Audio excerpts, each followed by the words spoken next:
প্রদীপ রুদ্রপালের এক অনন্য সৃষ্টি, কি দারুণ লাগছে।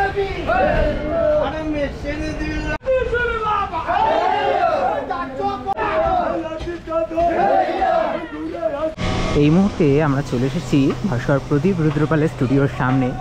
আজ প্রদীপ রুদ্রপালের স্টুডিও থেকে মাতৃ প্রতিমা আগমন হবে আর কিছুক্ষণের মধ্যে।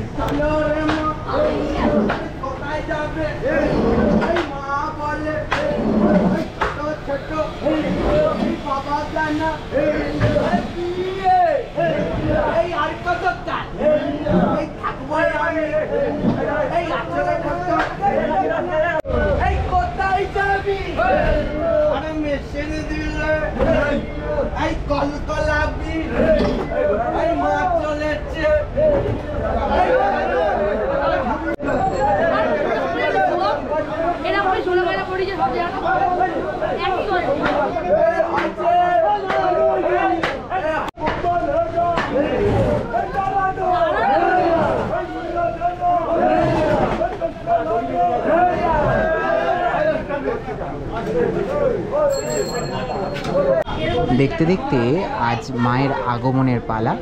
আর ভাস্কর প্রদীপ রুদ্রপালের স্টুডিও থেকে এই মুহূর্তে আদি বালিগঞ্জ গোল পার্কের মাতৃ প্রতিমা তা কিন্তু স্টুডিও থেকে বেরিয়ে পড়েছে এবং ধীরে ধীরে তা মণ্ডপের উদ্দেশ্যে আজকে রওনা দেবে। বেশ কিছুদিন পার হলেই কালী পুজো, দীপাবলি, আলোর উৎসবের সূচনা। এই একটা মাস আগে ঠিক এই জায়গা থেকেই দুর্গা প্রতিমা কিভাবে আগমন হয়েছিল তা দেখিয়েছিলাম তোমাদের। আর আজকে কিন্তু মা কালীর পালা, তিনি চলেছেন মণ্ডপের উদ্দেশ্যে।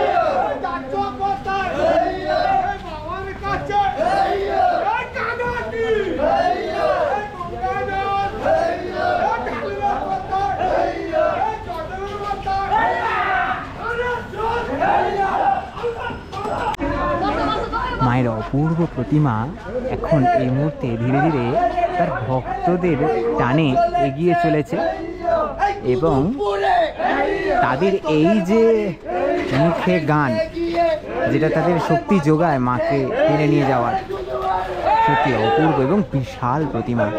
প্রত্যেক বছর আদি বালিগঞ্জ গোল পার্কের প্রতিমা ভাস্কর প্রদীপ রুদ্রপালের হাতে রূপায়িত হয়, এবছরও তার অন্যথা নয়।